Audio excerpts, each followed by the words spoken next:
Hi hello నమస్తే welcome to విజయ మా ఊరు ఆడియో బుక్స్ ఛానల్. నేను విజయలక్ష్మిని. ఫ్రెండ్స్, నవల స్రవంతిలో శ్రీమతి కోడూరి కౌసల్యాదేవి గారి నవల అనామిక ఆడియోగా మీకు వినిపిస్తున్నాను కదా. మరి ఈరోజు అనామిక నవల ఆడియో 3వ భాగం వినిపించబోతున్నాను. మరి ఆలస్యం చేయకుండా కథలోకి వెళ్ళిపోదాం. తనకు జడిసి కారును వెంటనే పంపగలడని నమ్మికతో కూనిరాగం తీస్తూ అలంకరణ చేసుకుంటున్న అపర్ణ అద్దంలో హఠాత్తుగా ప్రత్యక్షమైన సతీష్ ప్రతిబింబాన్ని చూసి అదిరిపడి వెనక్కు తిరిగి చూసింది. నిజమే, తన కనులు భ్రాంతి చెందలేదు. నిలువునా క్రోధపు చూపులతో నిలబడిన అతడిని సాధ్యమైనంత నిర్లక్ష్యంగా చూసింది అపర్ణ. ఏ, నా మీద కోపం మధ్యన పిల్లల మీద ఎందుకు చూపెడుతున్నావు? వంట మనిషి కూడా లేని ఈ సమయంలో వాళ్ళెందుకిక్కడ? అతడి కంఠంలోని తీవ్రత ఆమెనేమీ చలింపచేయలేదు. మీ మీద కోపమా? ఇదేంటి మధ్యన? నేను మాట్లాడిన ప్రతి మాట మీకు విపరీతంగా అనిపిస్తోందెందుకు? విపరీతంగా అసందర్భంగా ఉంటోంది గనక. అది కేవలం మీ అనుమానం. హాస్టల్స్లో కంటే ఇంట్లోనే బాగా పెంచుకోగలమని మా స్నేహితుల్లో చాలామంది ఈ ఏడాది పిల్లల్ని హాస్టల్స్ నుంచి తీసేశారు. ఈ ఉదయం మనం ఘర్షణ పడినప్పుడు కూడా మా నాన్న అదే మాట అన్నారు. పిల్లలు వాళ్ల పని అంటూ లేక తీరికగా కూర్చుని భర్తతో పోట్లాడుతున్నావు అంటూ నాన్న కూడా నన్ను మందలించాడు. మీరు నాన్న అందరూ కూడా నన్ను మందలిస్తారు, కోపిష్టిదే అంటారు. ఎందుకు? నాకు అభిప్రాయం ఇష్టం అంటూ ఉండదా? నా భర్తను బిడ్డలను నా ఇష్ట ప్రకారం నడిపించుకోగల స్వతంత్రత నాకు లేదు అంటూనే ఏడ్చేసింది అపర్ణ. కరిగిపోయాడు సతీష్ ఆమె కన్నీరు చూసి. చచ, ఏంటిది అపర్ణ? రా, ఇలా రా. డ్రెస్సింగ్ టేబుల్ వద్ద నుండి లేవదీసి తీసుకొచ్చి మంచం మీద తన సరసన కూర్చుండబెట్టుకుంటూ అన్నాడు. అపర్ణ, ఒక్క మాట చెప్పు. నువ్వు 2 బిడ్డల తల్లివా, లేక నువ్వే ఓ పసిబిడ్డవా అన్నాడు. అపర్ణ ఇంకా వెక్కిళ్లతోనే ఉంది. పిల్లలు భార్యాభర్తల అనుబంధాన్ని పటిష్టం చేసే తీపి బంధాలు. గుర్తు చేసుకో. మొదట పుట్టినవాడు బాబు. ప్రథమ సంతానం అవతరించబోతున్నదనే విషయం మొదటిసారిగా తెలిసినప్పుడు ఆకాశ విహంగమై ఎగిరింది నా మనసు, పొంగింది హృదయం. కాని అప్పుడు నువ్వెలా ప్రవర్తించావు గుర్తు చేసుకో. డాక్టర్ని సాగనంపి వచ్చిన సతీష్ కదిలి కదిలి ఏడుస్తున్న అపర్ణను చూసి కంగారు పడిపోయాడు. అపర్ణ, ఏంటిది? ఎందుకా ఏడుపు? ఓదార్చేందుకు చెంత కూర్చుని కన్నీరు తుడవబోయిన సతీష్ చేతిని విసురుగా తోసేసింది అపర్ణ. నాకీ బిడ్డ వద్దు, నాకిప్పుడే పిల్లలు వద్దు. ప్రశాంత వాతావరణంలో హఠాత్తుగా పిడుగులు వర్షించినట్టే అనుభవమైన సతీష్ కొంత తడవు స్థాణువై కూర్చునిపోయాడు. ఏంటి? ఏమంటున్నావు? లాలనగా అడిగాడు. ఏమంటున్నానో వినిపించలేదా? కసిరి కొడుతూ లేచి కూర్చున్న అపర్ణ దుఃఖం అధికమైంది. పిల్లలు, రోగాలు, రొస్టులు, చిచి, నాకు అసహ్యం ఆ జీవితం. నాకు పిల్లలు వద్దు. హాయిగా తిరగనీయకుండా వెధవ బరువు. అపర్ణ! ఊహించని మాటలు సమ్మెట పోట్లలా తగులుతుంటే వ్రయ్యలైన హృదయం నుండి సంబోధన అతనికే వినిపించనంత మంద్రస్థాయిలో వెలువడింది. ఎటువంటి స్త్రీ పిల్లలను వద్దనుకుంటుంది? అంత కంగారు పడిపోతున్నావేంటి? మీకే, మగవారు, ఈ బాధలన్నీ పడవలసింది ఆడదే. ఆడదని కష్టాలు మీకేమర్థమవుతాయి? దెబ్బ ఎక్కడ తగలవలనో అక్కడే తగలగా శిలాసదృశుడైన సతీష్కు మరి తర్కించవలసిన అవసరం కనబడలేదు. మౌనంగా తన గదిలోకి నిష్క్రమించాడు. మహారణ్యంలాగా మారింది మనసు. మహత్తరమైన అనుభూతిని మానసిక మదనగా మార్చిన స్త్రీ తన భార్య. అయినా ఇదేంటో నమ్మలేకుండా ఉన్నాడు. ఆడవారు అపురూపంగా భావించే ఈ విషయాన్ని అపర్ణ అసహ్యించుకోవడంలో అర్థమేంటి? అర్ధరాత్రి వరకు వేచి ఉన్న ఆమె భర్త గదిలోనికి రాలేదు. సతీష్ తానే భార్య ఉన్న గదిలోకి వెళ్ళాడు. అపర్ణ నిద్రపోలేదు. కనులు జ్యోతుల వలె అరుణవర్ణంలో ఉన్నాయి. చెంపకు చేయి చేర్చి దీర్ఘాలోచనలో ఉన్న అర్ధాంగిని మెల్లగా సమీపించి ఎదురుగా కూర్చున్నాడు. అపర్ణ అతడిని చేదరింపుతో చూసింది. గమనించనట్టే అన్నాడు లాలనాపూర్వకంగా. ఏంటపర్ణ, నీ మనసులో ఉన్నదేంటి? నాకు శాంతంగా చెప్పు. తీక్షణంగా చూసిన అపర్ణ తీవ్ర స్వరంతో అంది. ఆడదానికి ఇది పునర్జన్మని తెలుసా మీకు? వెనుకటి రోజుల్లో, ఇప్పుడు కాదు. వైద్యం బాగా అభివృద్ధి అయింది చెప్పాడు సతీష్. అయినా ప్రమాదాలు, కష్టాలు ఉండనే ఉన్నాయి. నన్ను అనవసరంగా వాగించకండి. ఈ బరువును తొలగించుకోదలుచుకున్నాను. అపర్ణ! భూకంపన జరిగినట్టే అయింది అతడికి. ఏంటంత పేటరేగిపోతున్నావు? ఒళ్ళు తెలిసి మాట్లాడు. నా జీవితం నా ఇష్టం. ఈ కష్టాలు నేను భరించలేను తగ్గని పౌరుషంతో అంది అపర్ణ. సాటివారందరూ నోములు, వ్రతాలతో కోరి కోరి పొందేవారం నువ్వు కాలదనుకుంటున్నావా అన్నాడు సతీష్. అబ్బా, అమ్మమ్మల కబుర్లు వినిపించకండి. అపర్ణ, ఎవరైనా వింటే నవ్వుతారు నీ ధోరణికి. నవ్వి నవ్వి చావనియండి. నాకే? జీవితం నాది, బాధ నాది, బాధ్యత నాది. కాని ఆపేసావే అన్నాడు సతీష్. ఏంటి మీ గొడవ నాకు? అపర్ణ, నువ్వేదో ఒక పిచ్చి భ్రమలో అపోహలో ఉన్నావు. రేపటికి కొంచెం ఆలోచించుకుని శాంతపడు, అప్పుడు మాట్లాడతాను. వెనుతిరిగిపోబోయిన అతడామె మాటలు విని ఆగాడు. ఆలోచించేది మరి మాట్లాడేది ఏమీ లేదు. నేను నా జీవితాన్ని సుఖంగా అనుభవిస్తాను, కానీ బాధలమయం చేసుకోను. నా అందాన్ని, స్వతంత్రతను కోల్పోదలుచుకోలేదు. ఆమె మాటల్లోని స్థిరత్వం సతీష్ని ఉగ్రుణ్ణి చేసింది. నీ అభిప్రాయాలు, నీ నిర్ణయాలు నీకు ఉన్నట్టే అందరికీ తమ తమ అభిప్రాయాలు, ఆశలు ఉంటాయి. నువ్వు నేను జీవితాలను కలబోసుకున్నాం, కలిసి నడుస్తున్నాం. నడవాలని బాసలు చేసుకున్నదే వివాహబంధమైంది. అలాగే మన నిర్ణయాలు, అభిప్రాయాలు కలబోసుకుని ఒకటిగా నిలబడాలే గాని ఇద్దరిలో ఎవరికీ విడిగా అభిప్రాయాలు, ఆశలు ఉండే హక్కు లేదు. నాకు వార్ధక్య దశ వచ్చేసరికి నా కొడుకు చేతికి అంది రావాలి అన్నాడు సతీష్. అబ్బబ్బా, ఆపండి మీ ఉపన్యాసం. కష్టం మీది కానప్పుడు ఎన్నైనా చెప్పొచ్చు. మీరెన్ని చెప్పినా నేను వినను. విని తీరాలి. భవనం దద్దరిల్లేట్టు గర్జించాడు సతీష్. మన పెద్దలే గనక ఇలా ఆలోచించి ఉంటే మన ఉనికి ఏమయ్యేది? అనవసర ఆర్భాటం చెయ్యకు. అపురూపమైన లాలనను, ఆదరణను అందుకోవలసిన అందమైన సందర్భాన్ని ఎంత హాస్యాస్పదంగా మార్చావో చూడు. మూఢాచారాలను, మూర్ఖపు ఆచరణలను వ్యతిరేకించొచ్చు, కానీ లోక న్యాయాన్ని, సృష్టి ధర్మాన్ని కాదనేటటువంటి ఇటువంటి వితండ వాదనలు విలువను పొందవు అన్నాడు సతీష్. అపర్ణ హఠం రోజులు గడిచినా అలాగే ఉంది. కొందరిలో ఇటువంటి మానసిక అలజడి ఉంటుంది, పర్వాలేదు, ఆవిడే సర్దుకుంటారు అన్నది డాక్టర్. కానీ డాక్టర్ అంచనా కూడా తప్పింది. ఆఖరి ప్రయత్నంగా విషయం శరభయ్యకు తెలియచేశాడు సతీష్. తల్లిదండ్రులు వచ్చి వారం రోజులుండి నచ్చ చెప్పిన తర్వాత అపర్ణ కుదుట పడింది. గుర్తున్నదా అపర్ణ ఆ సంఘటన? ఇప్పుడు అవన్నీ ఎందుకు? చీర అంచులు సవరించుకుంటూ అంది. అవసరమే, ఒకసారి జ్ఞాపకం చేసుకోవడం. బాబు పుట్టాక వాడిని ఒక్కనాడైనా ఒడిలోకి తీసుకోలేదు నువ్వు. పుట్టిన క్షణం నుంచి ఆయాను నియమించావు. 2 ఏళ్ల తర్వాత పుట్టిన పాపను అంతే చేశావు. అప్పుడు నీలో మాతృత్వం మేలుకోలేదు. 3 సంవత్సరాల ప్రాయంలోనే ఇద్దరినీ నర్సరీల పాలు చేశావు ఫ్యాషన్ పేరిట. తర్వాత కాన్వెంట్, హాస్టల్స్. ఎప్పుడో మొక్కుబడిగా సెలవులకు తీసుకురావడం, పంపడం. అంతకంటే తల్లి తండ్రిని వాళ్ళెరగరు. నాన్న అది కావాలి, ఇది కావాలని అడిగే చనువు వాళ్లకు లేదు. మరమనుషుల్లా తయారవుతున్నారు అన్నాడు సతీష్. ఏంటి గొడవంతా ఇప్పుడు? విసుగ్గా అడిగింది అపర్ణ. ఏముంది, మన విషయం గాని, మన పిల్లల విషయం గాని మనిద్దరం ఆలోచించి నిర్ణయించుకోవడం అనేది జరగడం లేదు. ప్రతిదీ మరెవరో చెప్పిన మాటపైననే నీకు గురి, నమ్మకం. అపర్ణ మౌనంగా ఉంది. ఇంటికొచ్చేసరికి పిల్లల ఆటపాటలు చూచి మురిసిపోవాలనుండేది. విన్నావు కాదు. అలవాటు పడిపోయాను ఈ జీవితానికి. నీకు సినిమాలు, నాకు క్లబ్బులు ఉండనే ఉన్నాయి. పోనీ పిల్లలు చదువుకుంటున్నారంటే ఇప్పుడు ఆ చదువును చెడగొడుతున్నావు. ఇందుకు కూడా మీ నాన్నగారు సలహా ఇచ్చారు. నేను నా మాట ఎందుకు కొరగాని వాళ్లమే కదూ అన్నాడు సతీష్. అపర్ణ చర్రున లేచింది. నా సలహాను, ఇష్టాన్ని మీరు త్రోసి పారవేసినప్పుడు నేను ఇలాగే బాధపడతానని తెలీదా? సలహా సరైనదైతే నేను కాదనను. నాపై కక్ష పిల్లల మీదకి తిప్పకు. అయినా మీ నాన్నగారు ఈ సలహా ఇయ్యడంలో అర్థమేముంది? పెద్దవారుగా ఏదో చెప్తారు, అంతే. ఓహో, ఆ ఆజ్ఞను ఆ క్షణమే అమలు పెట్టాలనేంత గౌరవం నీకు ఆయనపై. ముఖం మరో దశ తిప్పుకుంది అపర్ణ. ఆ గౌరవంలో 1000వ వంతైనా నాపై చూపితే ఆనందిస్తాను. మరో 2 నెలలు పోయాక పిల్లల్ని నేనే తీసుకొస్తాను. నువ్వు వెళ్ళనవసరం లేదు. కాదు, వెళ్తాను. మరో రోజు ఆగినా మళ్ళీ నా నిర్ణయం మారిపోవచ్చు. ఓ, ఆఖరి అస్త్రమా? ఏమనుకున్నా సరే. ఓ 7 చదువు దండగైతే కొంప మునిగిపోయిందా? త్వరగా చదువు ముగించి వాళ్ళేమైనా ఉద్యోగాలు చేసి మన కడుపులు నింపాలా అంది అపర్ణ. ఏమో, ఏం తెలుసు?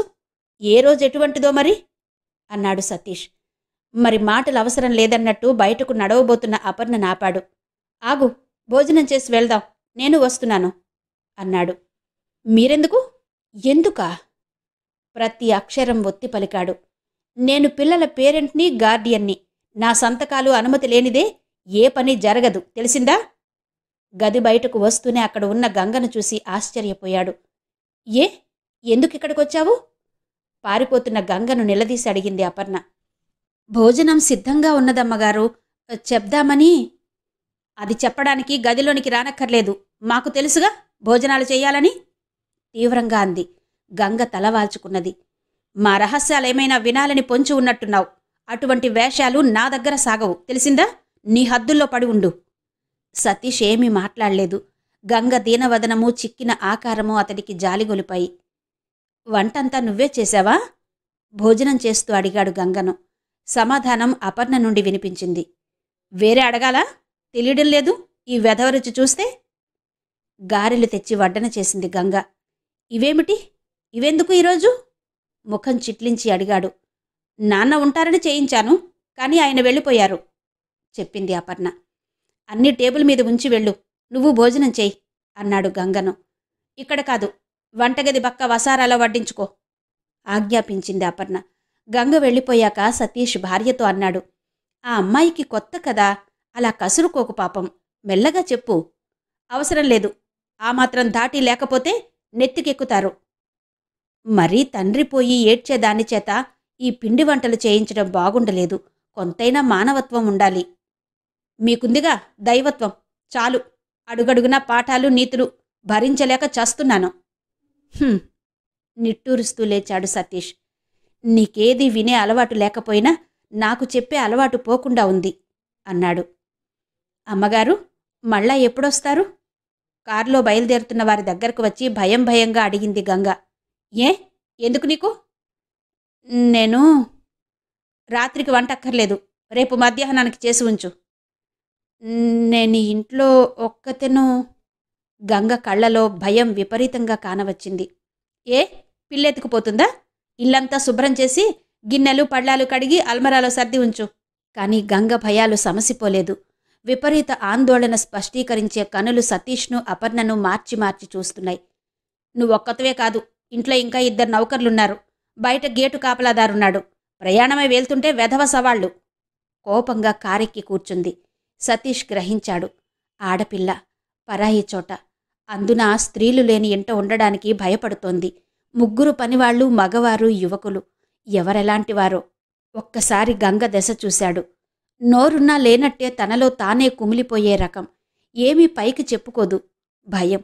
తండ్రి పోయి 10 రోజులైనా కాలేదు. ఒంటరిగా ఎన్నెన్ని భయంకరమైన ఆలోచనలతో తల్లడిల్లిపోతోందో. రా, నువ్వు మాతో కారెక్కు అన్నాడు. శివంగివలే చూసింది అపర్ణ. ఏంటి?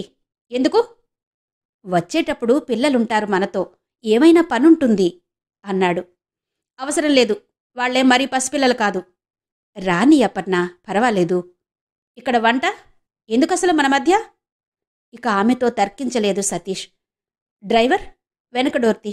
గంగ, కూర్చో. గంగకు ప్రాణ సంకటంగా ఉంది పరిస్థితి. బెదురుతూ అందరి దశ చూసి గువ్వలా వెనక సీట్లో కూర్చుంది. కొంత దూరం నేను నడుపుతాలే, నువ్వు వెనక కూర్చో అన్నాడు డ్రైవర్ని సతీష్. పైకి వినిపించకుండా ఏదో గొణుకుతూ అసౌఖ్యంగా అటూ ఇటూ కదులుతూ చీరను, ముంగురుల్ని సవరించుకుంటోంది అపర్ణ. ఆమె ముఖమండలం పృథ్వీమండలాన్నే భస్మం చెయ్యగలంత మహోగ్రతతో మండిపడుతోంది. అప్రయత్నంగా కారు అద్దంలో చూసిన సతీష్కు గంగ పదే పదే కనులు తుడుచుకోవడం కనబడింది. అతడి హృదయం ఆర్ద్రతాపూరితమైంది. ఇటు అపర్ణ అపరకాళికా రూపాన్ని కూడా అతడు గమనించకపోలేదు. అరగంట పిమ్మట కారు మహిళా వికాస్ ఆవరణలో ఆగింది. ఓ, సుదినం సుదినం అంటూ పరుగున వచ్చి నమస్కారాలర్పించింది ఆ నిలయం నిర్వాహకురాలు. ఏం కృపావతిగారు, ఏంటి విశేషాలు అంటూ కారు దిగాడు సతీష్.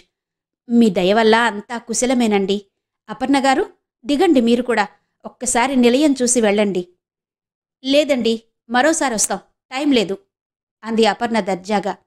మీ పనులేమైనా ఉంటే తర్వాత చూసుకోరాదు, పదండి అంటూ హెచ్చరించింది భర్తను. చూడండి కృపావతిగారు, ఈ అమ్మాయిని ఇవాళ రేపు ఇక్కడ ఉంచండి అని. గంగా, ఇలా రా అన్నాడు. చూడు గంగా, ఇక్కడ నీలాంటి అమ్మాయిలు చాలామంది ఉంటారు. ఏం భయం లేదు. రేపు సాయంత్రం నేనొస్తాను మళ్ళీ. ఏ? గంగ తల ఊపింది. ఉంచండి ఉంచండి. ఎవరి అమ్మాయి అడిగిందావిడ. మాకు కావలసిన అమ్మాయే. తండ్రి ఇటీవలే పోయాడు. నేను తప్ప ఎవరూ లేరు.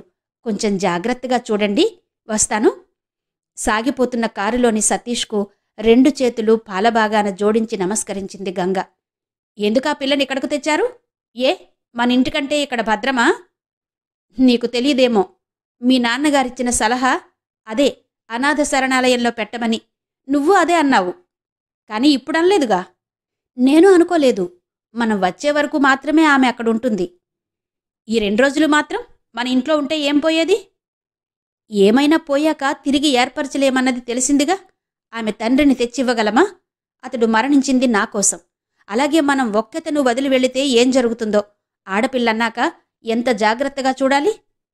ఓహో, చాలా ప్రేమ కురిసిపోతోందే. ప్రేమ కాదు, బాధ్యత. అడుగడుగునా దాని ఎదుటే నా మాట కాదంటున్నారు. అపర్ణ! క్రోధ వివసుడై అతడిటు చూడడంతో కారు పక్కకు లాగి మళ్లీ అతడు ఆత్రంగా స్టీరింగ్ తిప్పడంతో సరైంది. ఇది ఘాట్ రోడ్ అయ్యగారు, నేను నడుపుతాను అన్నాడు డ్రైవర్. కాని. దాని ధర్మమా అంటూ మనము దాని తండ్రిని చేరుకుందుం. గదిమినట్టే అన్నాడు పళ్ల బిగున నెమ్మదిగా. మన బండారం డ్రైవర్కు కూడా తెలియాలా? నీ ధోరణి కట్టిపెట్టు. దాని దీని అంటూ నోరు పారేసుకుంటావెందుకు అన్నాడు సతీష్. నాకసలు మీ ఉద్దేశం అర్థం కాకుండా ఉంది. చాలా సింపుల్. మన వల్ల ఆ అమ్మాయి ఎవరూ లేనిదయింది. తండ్రి ఉంటే తనకంటూ ఓ నీడ, అది చిన్న గుడిసె అయినా తనదంటూ ఓ ఇల్లు కలిగి ఉండేది. నా వల్ల అవి పోగొట్టుకున్నామే. నా ఇంటి నీడన బ్రతకడం న్యాయం. నా బాధ్యత నీదిగా కూడా భావించి ఆ అమ్మాయిని నీవు సరిగా చూస్తే నా జోక్యమే ఉండకపోయేది. ఒక ఆడదానిగా సాటి ఆడదాని కష్టమేంటో నీకు కొంచెమైనా గ్రాహ్యం కావడం లేదు. ఇంత ప్రపంచంలో ఒంటరిదై దిక్కు తెలియక ఏడుస్తున్న ఆ పిల్లచేత పిండి వంటలు చేయించుకు తినకపోతే నీ ఆకలి తీరదా? ఒక్కతే ఉండేందుకు భయపడుతోంది. మన వెంట వస్తే ఏం పోయింది నీది? అందుకే అక్కడొదిలాను. అక్కడే ఉండీయండి. నాకెవరి సలహాలు అక్కర్లేదు. నా వల్ల అనాథ అయిన ఆమెను అనాథాశ్రయం పాలు చేసే అల్పుణ్ణి కాను. ఆమె జీవితానికి ఓ దారి చూపిస్తాను. ఇక ఎప్పుడూ ఇటువంటి తర్కం పెట్టుకోకు నాతో. అబ్బబ్బా, ఊర్నించొస్తూనే ఈ కొత్త వంట మనిషికి అన్నీ చెప్పి చేయించుకోవడం నాకు తలనొప్పి. అలసటతో మంచం ఎక్కి మాట్లాడుతోంది అపర్ణ. సతీష్ మాట్లాడలేదు.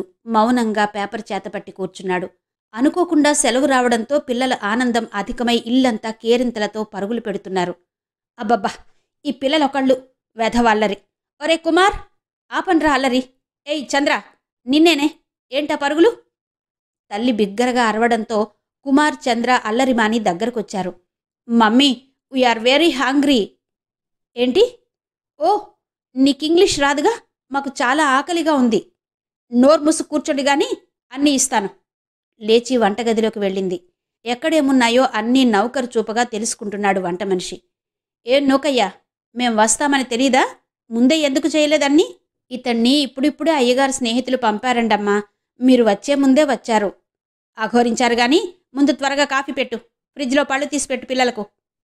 అబ్బా, ఫ్రూట్స్ తిని తిని విసుగ్గా ఉంది మమ్మీ, వద్దు అన్నారు ముక్తకంఠంతో పిల్లలు. అయితే టిఫిన్ చేసే వరకు ఆగండి. అబ్బా, అయితే ఆడుకుంటాం. ఎలాగో ఏడవండి పోండి. కసురుకుంటూ మంచం మీద వాలింది. మా అయ్యదారి పిల్లలు అడుగడుగున అన్నీ కావాలి. అబ్బా, నాన్న పిల్లల్ని తీసుకురమ్మన్నాడు. వంట మనిషిని పంపేశాడు. మధ్యన నా ప్రాణానికి తెచ్చిపెట్టాడు. విసుగ్గా ఇటు ఒత్తిగిలేసరికి గుమ్మంలో భర్త నిలబడి ఉన్నాడు. అతడి కనుల్లో జుగుప్స, పెదవులపై హేళన నర్తించాయి. అయితే వంట మనిషి అంతర్ధానంలో కూడా మీ నాన్నగారి సలహా ఉందన్నమాట. లోలోన బెదిరినా పైకి బింకం నటించి ముఖం తిప్పుకుంది అపర్ణ. అర్థమైంది మీ పథకం. ఛీ! చీత్కారం చేస్తూ వెళ్ళిపోయాడు సతీష్. అపర్ణకు చాలా చిరాగ్గా ఉంది. తన కోపమంతా ఎవరిపై చూపాలో అర్థం కావడం లేదు. మరోసారి వంటగదిలోకి వెళ్ళి కసురుకుంది. బాగుందమ్మా, కోపిష్టి యజమానుల దగ్గర నేను పని చేయలేను. మీకు మీ పనికి ఓ దండం. వంట సగంలోనే ఆపేసి వెళ్ళిపోయాడు కొత్త వంట మనిషి. ఏది, ఇంకా మాకేమీ పెట్టవా అంటూ వచ్చిన పిల్లల మీద తిరిగింది అపర్ణ కోపం. ఏంటి, అప్పులాలకు మళ్ళీ ఒకటే పీకేస్తున్నారు? నోరు మూసుకునుంటారా లేదా? చేతి సత్తువు కొద్దీ గబగబా బాధిందిద్దర్నీ. ఏంటి తమాషా చూస్తున్నారు? మీరిద్దరూ అఘోరించండి ఈ పూటకు వంట పని అంటూ రాము, నూకయ్యలపై బిగ్గరగా అరిచింది. ఇక సతీష్కు కలగచేసుకోక తప్పలేదు. చూస్తున్న దినపత్రిక విసిరివేసి లేచి వచ్చాడు. అపర్ణ దశ చూడను కూడా చూడకుండా పిల్లలిద్దరినీ చెరో చేత్తో పట్టి బయటకు తీసుకెళ్లాడు. కొద్దిసేపటికే కారు బయలుదేరడం వినిపించింది. డ్రైవర్ను కూడా పిలవలేదు. అపర్ణ కోపం మరింత హెచ్చింది. కర్తవ్యం స్ఫురించలేదు. కాలుగాలిన పిల్లిలా అటూ ఇటూ తిరుగుతుండగా అనిత వచ్చింది. ఆమె ఎదుట తన చికాకు విషయాలు బహిర్గతం చేసుకునే అర్భక హృదయం కాదు అపర్ణది. అయినా అనిత సూక్ష్మగ్రాహి. ఇంట ఏదో మార్పును గమనించింది. ఏంటి అలా డల్గా ఉన్నావు? ఏది పానకాలు కనిపించడే? వాళ్ళ ఊరు వెళ్ళాళ్లే. మరి వంట? ఎవళ్ళో ఒకళ్ళు చేస్తారు, అదేమంత పెద్ద సమస్య కాదు అంది అతి దర్జాగా. అన్నట్టు మీ బంధువులెవరైనా వచ్చారా? లేదే. ఏ? మరి రాజేశ్వరి చెప్పింది వారం రోజుల క్రితం మీ ఇంట్లో ఎవరో అందమైన అమ్మాయిని చూశానని. అపర్ణ గుండె ఒక్కసారి గొంతులోకొచ్చినట్టయింది. గంగలో అందం కూడా ఉంది. మెదడులో మరో విషపు పురుగు ప్రవేశించింది. ఆ, మా డ్రైవర్ కూతుర్లే అంది సాధ్యమైనంత నిర్లక్ష్యాన్ని ఒలికిస్తూ. ఓ, అందమైన అమ్మాయిని ఆ మహిళాశ్రమంలో చేర్పించారని కృపావతి గారు చెప్పింది. ఏమైనా సంఘసేవల్లో అధ్యక్షులుగా ఉన్నారేమో, గొప్పవారు కదా అనుకున్నాను. కోపం దిగమింగుకుంది అపర్ణ. అవును, సంఘసేవే. ఆ పిల్లకెవరూ లేరు, అనాథ. ఏదో దారి చూపాలని ప్రయత్నం నిర్మలంగా చెప్పింది అపర్ణ. ఓహో, ఎంత మంచి మనసులు మీవి. అందుకే కాబోలు ఇప్పుడు కూడా బస్సులో వస్తూ చూశాను. అటే వెళ్తోంది మీ కారు, ఆ మహిళా వికాస్ వైపు. మీవారే నడుపుతున్నారు. ఆ, అన్నట్టు కారులో పిల్లలెవరో ఉన్నారు, వాళ్లను అందులో చేరుస్తారు కాబోలు. అనిత! అపర్ణలో ఆ క్షణంలో ఉన్నంత మహోగ్రమైన రూపు అనితకు అంతకుముందు అపరిచితం. వాళ్ళు మా పిల్లలు. ఆ? ఊటి నుంచి తీసుకొచ్చేశాం. మాట్లాడే ముందు కాస్త ఆలోచించుకుని మాట్లాడలేవు? సారీ అపర్ణ. అవును, పిల్లలిప్పుడెందుకొచ్చినట్టు? ఇక్కడే ఉంటారిక, ఇక్కడే చదివిస్తాను. అనితకు అమితాశ్చర్యం కలిగింది. ఇక్కడేనా? మరి ఆయా అవసరం కదా, కుదిరిందా? ఇక చేసుకోవాలి ఆ ఏర్పాట్లన్నీ. నీకసలు ఆలోచన లేదు అపర్ణ. పనివాళ్లు మనల్ని విసిగించి చంపుతున్న ఈ రోజుల్లో తేరగా ఓ దిక్కుమాలింది దొరికితే దాన్నెక్కడికో పంపి రాజభోగాలు అనుభవించమనడమేంటి, ఇంటి పనులు చేయించుకోక? రాజభోగాలా? మరి సతీష్ గారొప్ప చెప్పిన అమ్మాయి అనగానే కృపావతి ఆ పిల్లను ప్రత్యేకంగా చూస్తుంది, తానే ఎదురు సేవ చేస్తుంది కూడా. శుభ్రంగా ఇంటి పనులు చేయించుకో ఇక్కడుంచి. దిక్కులేంది కనుక 2 పూటలా తిండి పెడితే చాలు. నిజమే. విషం బాగా ఎక్కించి నిష్క్రమించింది అనిత. ఆవరణలో ఒంటరిగా కూర్చున్న గంగ సతీష్ కారు దిగగానే లేచి వచ్చింది. అంతవరకు దీనంగా ఆందోళనగా ఉన్న ఆమె ముఖంలో కళ వచ్చింది. సతీష్కు నమస్కరించిందే కాని ఆమె మాట్లాడలేకపోయింది. నేత్రాల నిండా నీరు, కంఠం వరకు దుఃఖం. ఎలా ఉన్నావు అంటూ సమీపంగా వచ్చిన సతీష్ గంగ బాగా చిక్కడం గమనించాడు. అలా ఉన్నావే? మామిడి చెట్టు కింద తిన్నెపై కూర్చుంటూ. ఇంతలో ఎవరో అతన్ని గమనించారు. గబగబా కుర్చీ తెచ్చివేసి నమస్కరించిన ఆ యువతులు గంగవంక చూచి నవ్వి అక్కడే నిలబడ్డారు. కృపావతమ్మగారు లోపల ఏదో పనిలో ఉన్నారండి, ఇప్పుడే వచ్చేస్తారు అన్నారు. అలాగే, తొందరేం లేదు అన్నాడు సతీష్. కుర్చీలో కూర్చున్న అతడు కూర్చో గంగా అన్నాడు. గంగ కూర్చోలేదు. ఆ అమ్మాయిలిద్దరూ టక్కున అతడికెదురుగా దగ్గరగా కింద లాన్లో కూర్చున్నారు. దూరాన మొక్కలకు నీరు పోస్తున్న కొందరు యువతులు ఉత్సుకతతో ఇటే చూస్తున్నారు తమ పని ఆపి. సతీష్కు చికాకు, కోపం పెనవేసుకొచ్చాయి. మీ అవసరం లేదిక్కడ, వెళ్ళండి అన్నాడు సౌమ్యంగానే. మీకేం కావాలనో చూడలేదని పెద్దమ్మగారు కోపం చేస్తారు మా మీద అన్నారు కూర్చున్న తావు నుండి కదలకనే. చేస్తే నేను చెప్తాలే, నేను ఈ అమ్మాయితో మాట్లాడాలి, మీరు వెళ్ళండి ఇక్కడ్నించి నిష్కర్షగా అన్నాడు. వారిద్దరూ ముఖాలు చిన్నబుచ్చుకుని వెళ్ళిపోయారు. ఇలా కూర్చో గంగా. గంగ మామిడి చెట్టు కింద మట్టి అరుగుమీద కూర్చుంది. ఎలా ఉందిక్కడ అని అడిగాడు. ఒక్కసారి అతడి దశ చూసిందే కాని ఏమీ మాట్లాడలేదు. నీకిక్కడ బాగుందా? తల అడ్డుగా ఊపింది లేదన్న భావం స్ఫురించేటట్టు. సతీష్ ఏదో ఆలోచిస్తున్నట్టు 2 నిమిషాలు ఆకాశంలోకి చూస్తూ గడిపాడు. హఠాత్తుగా దృష్టి గంగదశ తిప్పాడు. చూడు గంగా, నువ్వు ముందు నేర్చుకోవలసింది మనసులో మాటను స్పష్టంగా పైకి చెప్పగలగడం. ఇంత అణకువగా ఉంటే బ్రతకనిచ్చే ప్రపంచం కాదిది. తన శ్రేయోభిలాషను వర్షించే ఆ మాటలకు గంగ చకితురాలైంది. ఆమె వదనంలోని భయ దైన్యాలు కొంత తగ్గాయి. నువ్వెంతవరకు చదివావు? క్రిందటేడు బిఏ పరీక్షలు వ్రాయలేకపోయాను జ్వరం వల్ల. నిన్న మెట్రిక్ అని చెప్పావేమో? తలవాల్చుకుని భయంగా అంది. అవునండి, అమ్మగారు కోపం చూసి జడిశాను. ఒకసారి మా నాన్న చెప్పిన జ్ఞాపకం, చదువుకున్న ఆడవాళ్లంటే అమ్మగారికి కోపమని. సతీష్ వదనంపై నీలి నీడలు క్షణకాలం కదలాడి అంతరించాయి. టైపొచ్చా? రాదండి. ఏదైనా ఉద్యోగమిస్తే చెయ్యగలవా? చెయ్యలేనండి బెదురుగా అంది. ఏ? చెప్పలేకపోతున్నట్టు ఇబ్బందిగా చేతులు రాసుకోసాగింది. సతీష్ తన ప్రశ్నను రెట్టించాడు. నాన్నకు సాయం చెయ్యాలనే ఉద్దేశంతో 2 సార్లు. చెప్పు. ఒకసారి టీచర్ పని చేశాను 1 నెల. రెండవసారి ఒకరింట్లో పిల్లలను చూసుకుంటూ ట్యూషన్ చెప్పే పనికి కుదిరాను. అది అది చెయ్యలేకపోయాను. ఆమె కంఠం వణకడము, వదనం లజ్జారుణం కావడము గమనించాడు సతీష్. అంటే నీకు చదువు సరిగా రాదా? అడిగాడు. వచ్చు. ఒక్కసారిగా తలెత్తి అతడు తననే చూస్తుండడంతో తిరిగి నేలపై చూపులు నిలిపింది. అతి నెమ్మదైన స్వరంతో అంది. 2 విషయాలలోనూ కూడా మర్యాదను పణంగా కోరారు చెప్పింది.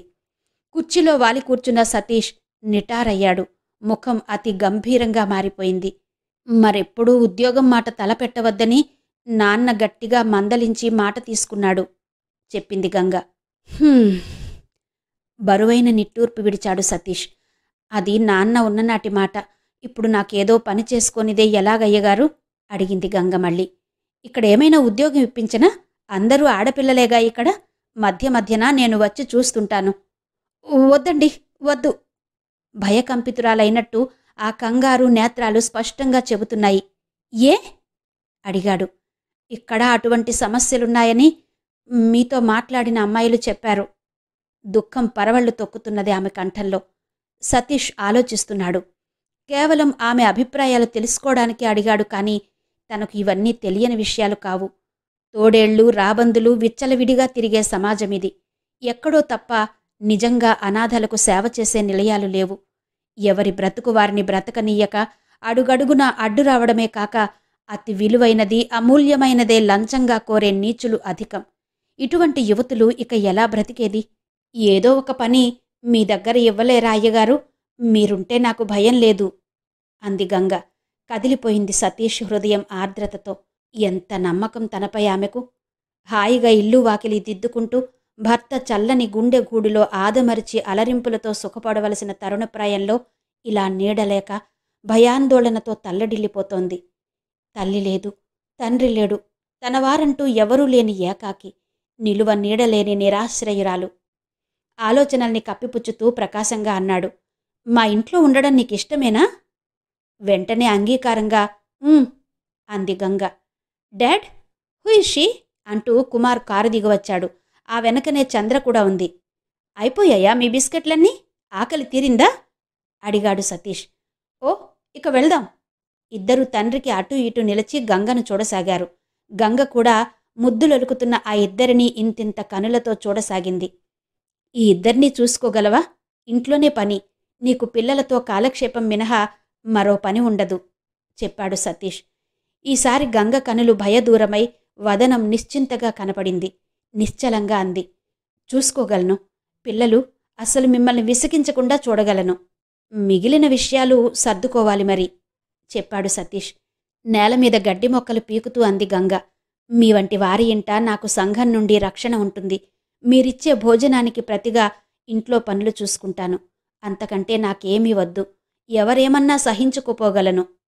ఆఖరి మాటల్లోని శ్లేష ఎవరి గురించో అర్థమైంది సతీష్కి. నాగయ్య బాధ్యతలు నేను పైన వేసుకుంటున్నాను. నీకు చక్కటి భవిష్యత్తు, ఇల్లు వాకిలి ఏర్పాటు చేసే పూచి నాది. ఎక్కువగా ఆలోచించకు. మనసు పాడవుతుంది, ఆరోగ్యం పాడవుతుంది. పరిస్థితులను బట్టి సర్దుకుపోవాలి.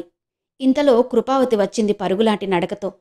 క్షమించాలి, మీరు రాగానే రాలేకపోయాను.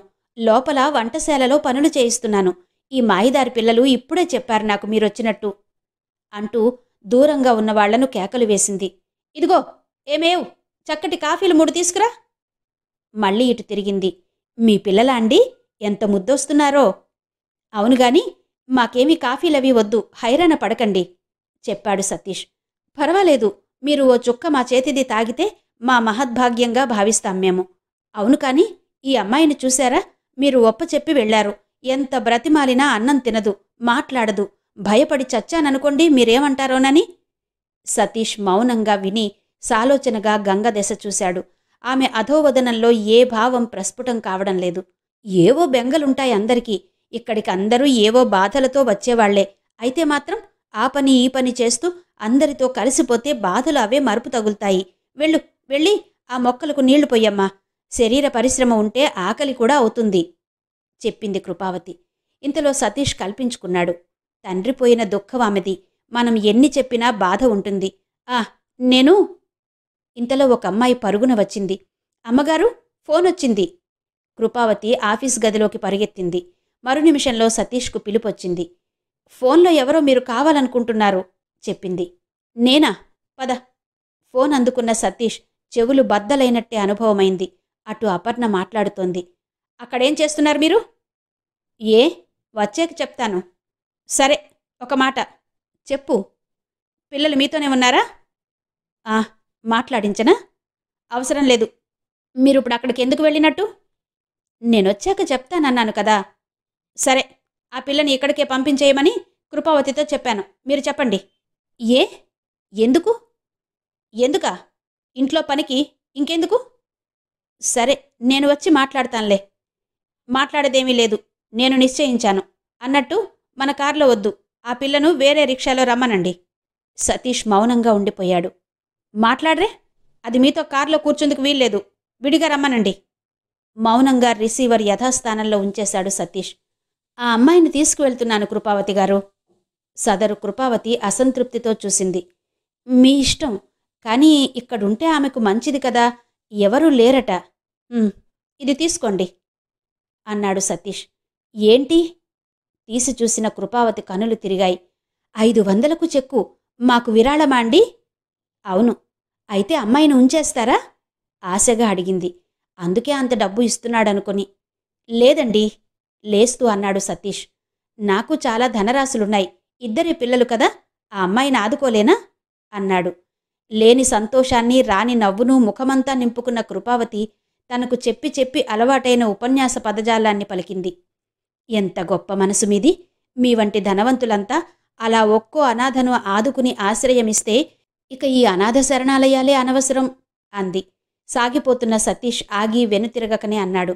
నిజమే, కానీ ఆ ఆశ సుదూరంలో కనిపించడం లేదు. కనుక మీ వంటివారే ఈ శరణాలయాల సేవకు అంకితం కావాలి. ఇందులో ఉన్న ప్రతి బాలిక, యువతి మిమ్మల్ని దేవతగా భావించాలి.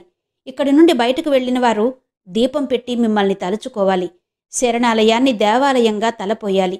ఆ పద్ధతిలో నడిపిన నాడు నా సహాయం తప్పకుండా ఉంటుంది మీకు అన్నాడు. ఆ సందేశం మాటున దాగిన నిగూఢార్థము, హెచ్చరిక కృపావతిని కొంతసేపు వాయుస్తంభన జరిగినట్టు నిలబెట్టి ఉంచాయి.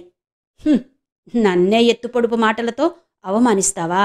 ఇక చూసుకో నా తడాకా అని ముక్కుపుటాలెగరేసి నాగినిలాగా బుస్సుమనేట్టు చూసింది కృపావతి. ఇంతవరకు శ్రీమతి కోడూరి కౌసల్యాదేవి గారి అనామిక నవల ఆడియో 3వ భాగం విన్నారు కదా. మిగిలిన కథ తర్వాతి భాగాల్లో వినిపిస్తాను. అంతవరకు సెలవా మరి. నమస్తే.